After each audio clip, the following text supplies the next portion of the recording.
आज का ये एपिसोड शुरू करने से पहले एक छोटी सी बात।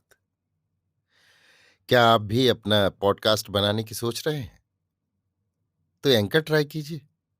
ये पॉडकास्ट बनाने का सबसे आसान तरीका है। नंबर एक, ये फ्री है। नंबर दो, इसमें कई सारे ऐसे टूल्स हैं जो आपको अपने फोन और कंप्यूटर पर रिकॉर्ड और एडिट करने की फैसिलिटी देते हैं। नंबर तीन, आप अपने पॉडकास्ट को डिस्ट्रीब्यूट भी कर सकते हैं, जिससे इसे स्पॉटिफाई और दूसरे प्लेटफॉर्म पर सुना जा सके। तो डाउनलोड कीजिए फ्री एंकर ऐप या विजिट कीजिए anchor.fm पर अपना पॉडकास्ट स्टार्ट करने के लिए। ये तो थी एक छोटी सी जानकारी, और अब शुरू करते हैं एपिसोड का सिलसिला। तो आज के एपिसोड में लीजिए सुनिए सूर्यकांत त्रिपाठी निराला की लिखी कहानी कमला, मेरी यानी समीर गोस्वामी की आवाज में। कमला 16वें साल की अधखुली धुली कलिका है। हृदय का रस अमृत स्नेह से भरा हुआ, खुली नावों सी आंखें चपल लहरों पर अदृश्य प्रिय की ओर परा और अपरा की तरह बही जा रही हैं। गत वर्ष कमला का पाणी ग्रहण संस्कार हो चुका है, पर मकान की प्रथा के अनुसार बारात के साथ वो विदा नहीं हुई। अभी पति केवल ध्यान का विषय है, ज्ञान का नहीं। अभी सिर्फ सुनती, सोचती और मन ही मन प्यार करती है। कमला के पति पंडित रमाशंकर वाजपेयी आज दोपहर के समय आए हुए हैं। टेढ़ा के रहने वाले भाई के जनेऊ में कुछ दिनों के लिए विदा करा ले जाएंगे, पिता ने भेजा है।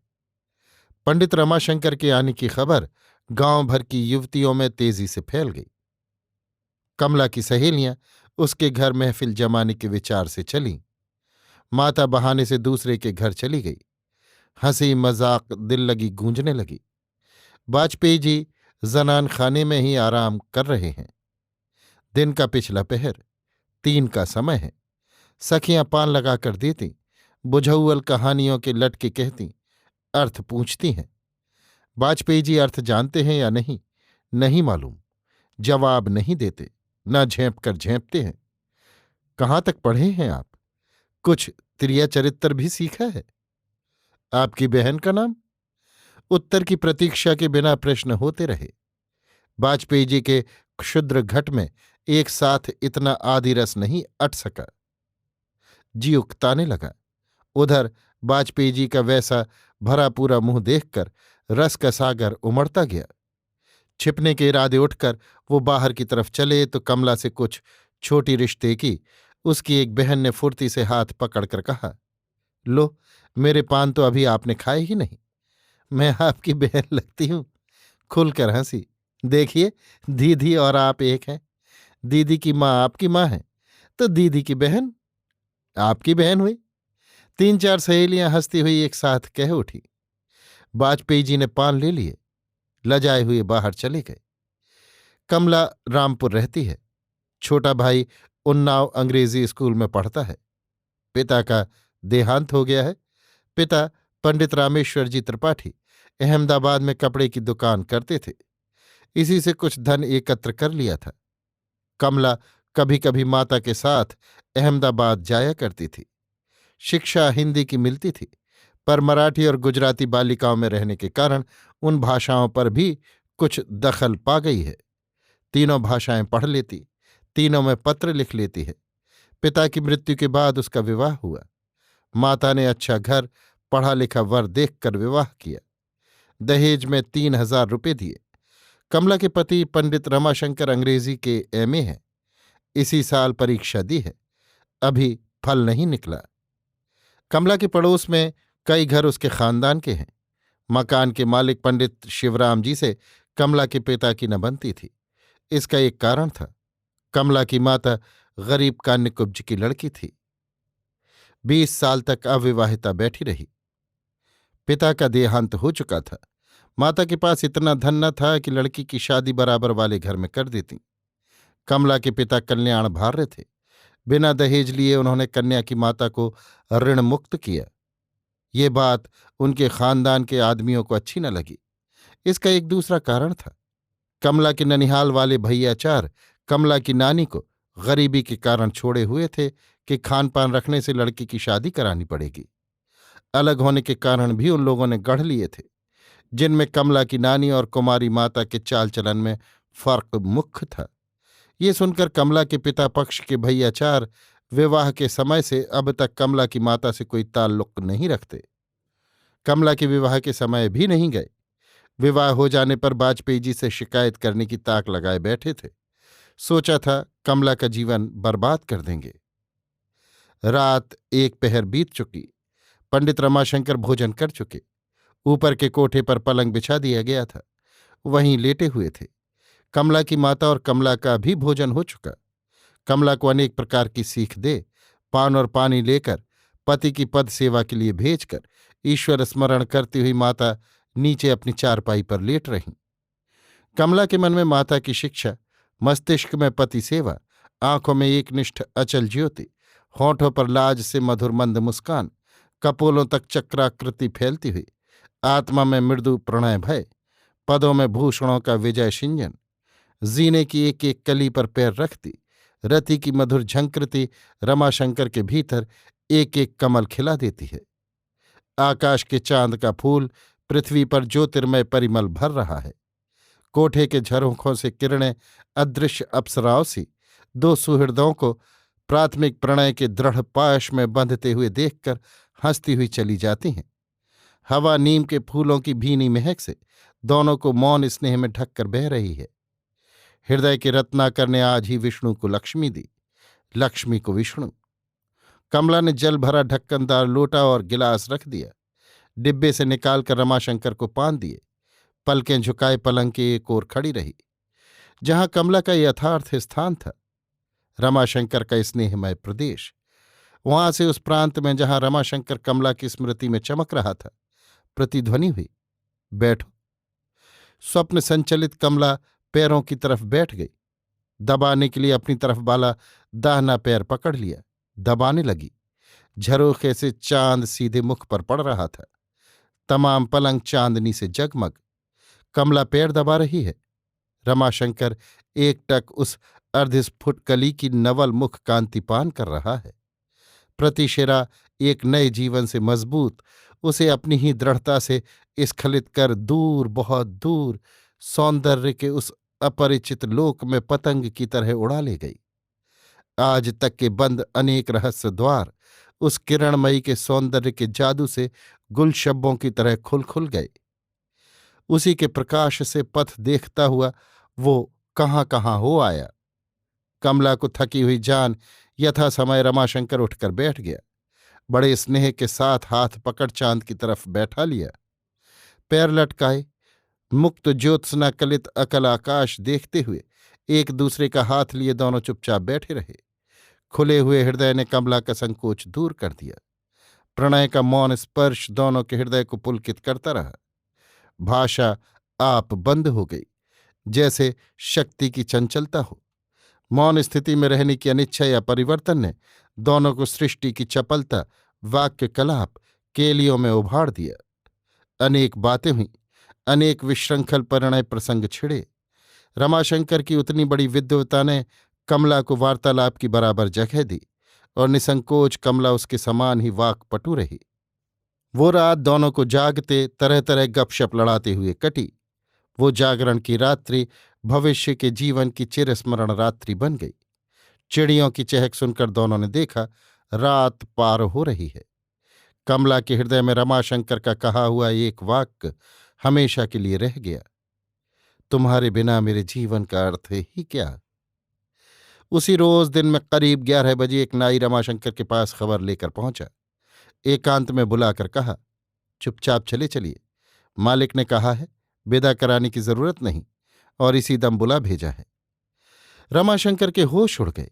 कुछ देर सोचकर पूछा, इसका कोई कारण भी है? हाँ, विदा कराने पर भैयाचार और नातेदार छोड़ देंगे। बहुत बड़ी बात है, घर चलकर मालूम कीजिए।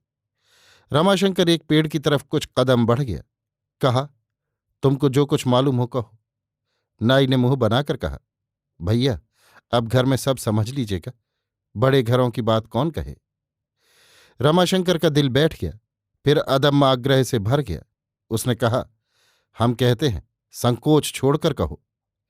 नाई लाचार जमीन पर नजर गड़ाए कहने लगा, कल यहां के कुछ लोग इन्हीं के भैया चार गांव गए थे।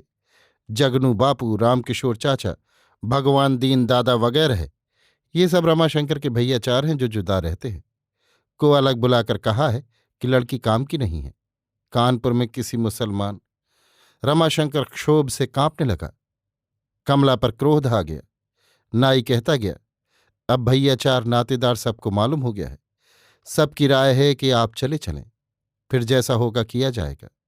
आपकी सास का चाल चलन अच्छा नहीं, न मायके में अच्छा रहा।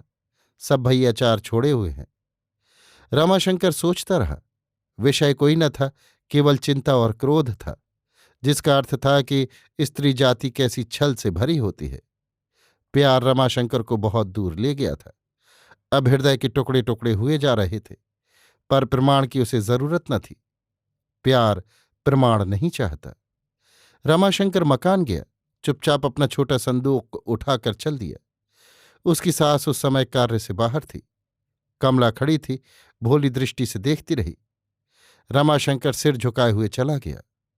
बिना विदा कराए रमाशंकर का चला जाना सखियों तथा गांव के लोगों में कमला तथा उसकी माता का बहुत बड़ा अपमान हुआ।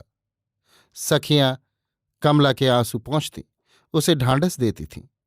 कुछ दिनों में उसके भैया चारों की स्त्रियों से उन्हें हाल मालूम हो गया और उसकी माता भी समाचार पा गई। कमला कारण सुनकर सूख गई। ये बात बिल्कुल झूठ थी। कानपुर में वो अपनी मौसी के यहाँ थी। उसी समय एक रात वहां चोरी हुई थी, जिसका अर्थ भैया चारों ने अपनी तरफ से इतना बढ़ा लिया था और विवाह हो जाने के बाद ये जौहर खेलने का इरादा किए बैठे थे। कमला की माता की दशा थोड़े ही दिनों में शोचनीय हो गई। कमला भी हवा में डोलने सी लगी। गर्मी की छुट्टी हुई। कमला का भाई राजकिशोर घर आया। बालक घर की दशा देखकर बहुत घबराया। गांव के लोग उसे साथ ले वाजपेयी जी के यहां चलने लगे। कमला ने रोक दिया। माता को सोचते सोचते और फाके करते करते कमजोरी से बुखार आ गया। क्रमशः कफ से फेफड़े जकड़ गए। हालत चिंताजनक हो गई। एक दिन बालक राजकिशोर ने गांव में चर्चा सुनी और उदास होकर माता के पास जाकर कहा, अम्मा, वाजपेयी जीजा का दूसरा विवाह हो रहा है। राम अधीन चाचा आज बातचीत करते थे। कोई डिप्टी कलेक्टर फतेहपुर के हैं, उनकी लड़की के साथ। कमला खड़ी थी। माता ने सुना, आंखों में आंसुओं की धारा बंध गई। बोलने की रही सही क्षीण शक्ति भी जाती रही। उसी सजल दृष्टि से कमला को पड़ी हुई देखती रही। कमला भी इस ग्रीष्म में मरु निर्झरी सी अल्प जल हो रही है। माता की दशा देखकर सिरहाने बैठकर सिर पर हाथ फेरने लगी। बरबस आंखों से आंसू टपकने लगे। ये कष्ट माता से न सहा गया। उसी रात उनका देहांत हो गया।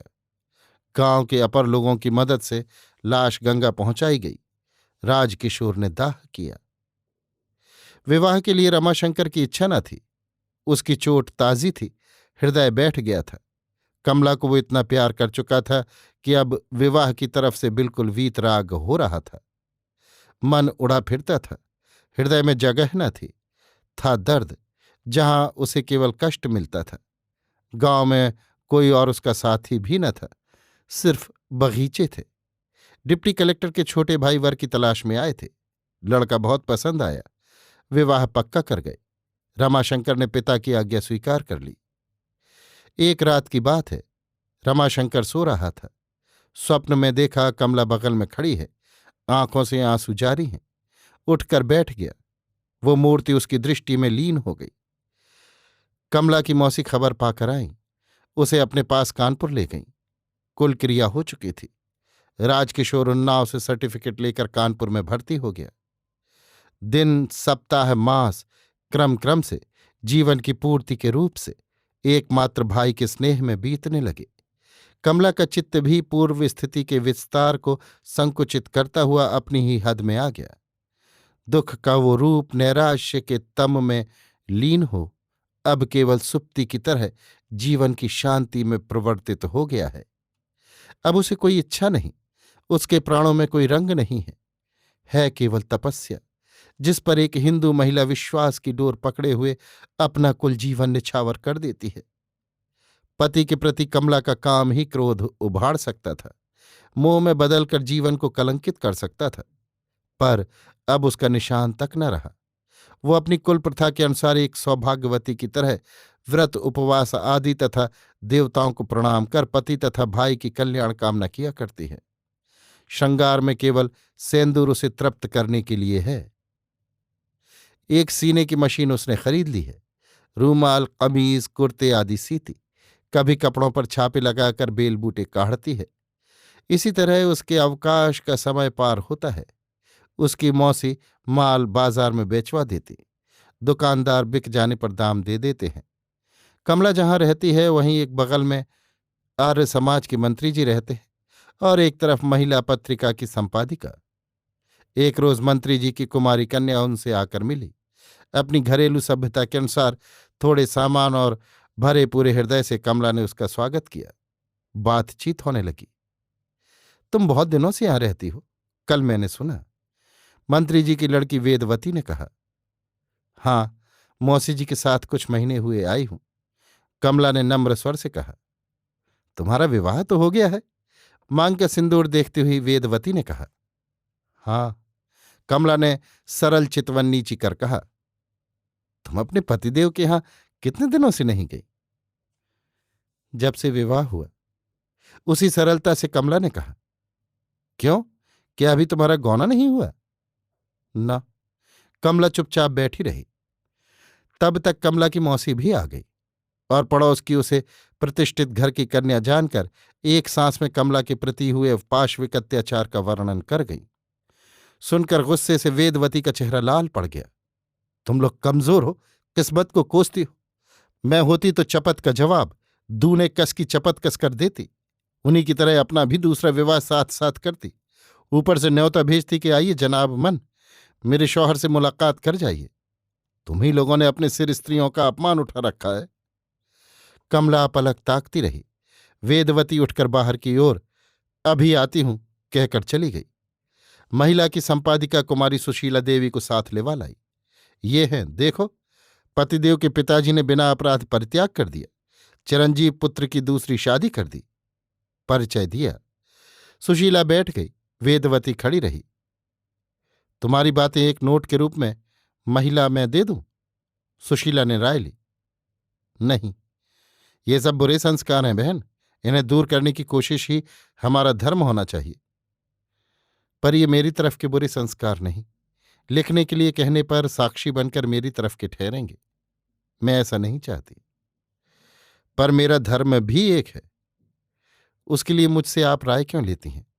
अगर आप लिखेंगी तो आपसे मेरा विनय स्नेह उठ जाएगा, क्योंकि आप मेरे संबंध में मेरी मर्जी के खिलाफ कार्यवाही करेंगी। सुशीला एकटक देखती रही। वेदवती भी स्थिर खड़ी सुनती रही। कमला अपने ही विचारों की लय में मौन बैठी और दृढ़ होती रही। अच्छा, फिर मिलूंगी, मुझे पाठशाला जाना है, कहकर वेदवती चली। साथ साथ सुशीला भी गौर करती हुई चली गई। 2 साल और पार हो गए। कमला के स्वास्थ्य में पुनः भादों की बाढ़ है। भरी पूरी परंतु समय की तमिस्त्र तिथि के भीतर सधी हुई चाल से ठीक अपने ही समुद्र की ओर बहती जा रही है। राजकिशोर के स्नेह की कमला महिलाओं में सर्वत्र चरित्र बल, आदर्श प्रीत के कारण सम्मान तथा प्यार की पात्री बन रही है। स्त्रियां उसे देवी के भाव से मन ही मन अपना आदर्श मानकर पूजती हैं। राजकिशोर अब 16वें साल का तरुण, प्रवेशिका परीक्षा का कुशाग्र बुद्धि विद्यार्थी है। 16वें साल में ही वो फूटकर जवान हो गया है। रोज कसरत करता है, जोर करने के लिए अखाड़े जाया करता है। कमला का बाहरी लक्ष्य भाई और भीतरी पति धर्म। प्रातः स्नान करती है, कुछ देर रामायण पाठ, फिर अपने कार्य में लगती है। रमाशंकर अब उसके लिए कोई बाहर का मनुष्य नहीं, वो अब उसकी आत्मा में अर्थमय बनकर है। इसलिए अब कामनाजन्य प्रेम का खिंचाव उसके चित्त को हिला नहीं सकता। वो अब सब समय अकाम तपस्या से जीवन के कूल पर खड़ी अपने ही रमा रूप के शंकर शुभंकर निस्सीम सुंदर को तन्मय देख रही है। इसी समय कानपुर में हिंदू मुसलमानों में दंगे की बुनियाद पड़ी। एक रोज बड़ा हंगामा भी हुआ। दोनों तरफ के अनेक घर लुटे, फूके और ढहा दिए गए। हजारों आदमी काम आए। जो हिंदू मुसलमानों की बस्ती में थे उनके घर फूंककर, माल लूटकर, आदमियों को मारकर या जख्मी कर मुसलमानों ने उनकी स्त्रियों को अपने घरों में डाल लिया। ऐसा ही हिंदुओं ने भी किया। अपने मसरफ में न आने लायक जानकर उन्होंने मुसलमानों की महिलाओं का भी वध कर डाला। दोनों जातियों के लोग अपने अपने दलों के भूले भटके गायबशुदा लोगों की तलाश में लग गए। उसी समय एक मुसलमान के घर से 2 हिंदू युवतियां बरामद हुईं। राजकिशोर हिंदू दल में था।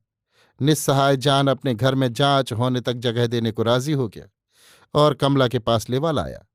उन्हें नहला, वस्त्र दे, जलपान करा। कमला ने परिचय पूछा।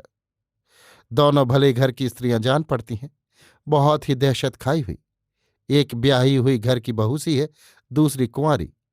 युवती 17 साल की, बालिका 15 साल की है। बालिका बोली, ये मेरी बहू जी हैं। मेरे भाई रमाशंकर बाजपेयी यहीं कॉटन मिल के बाबू हैं। मेरे पिता का नाम रामचंद्र बाजपेयी है। भैया का पता नहीं है।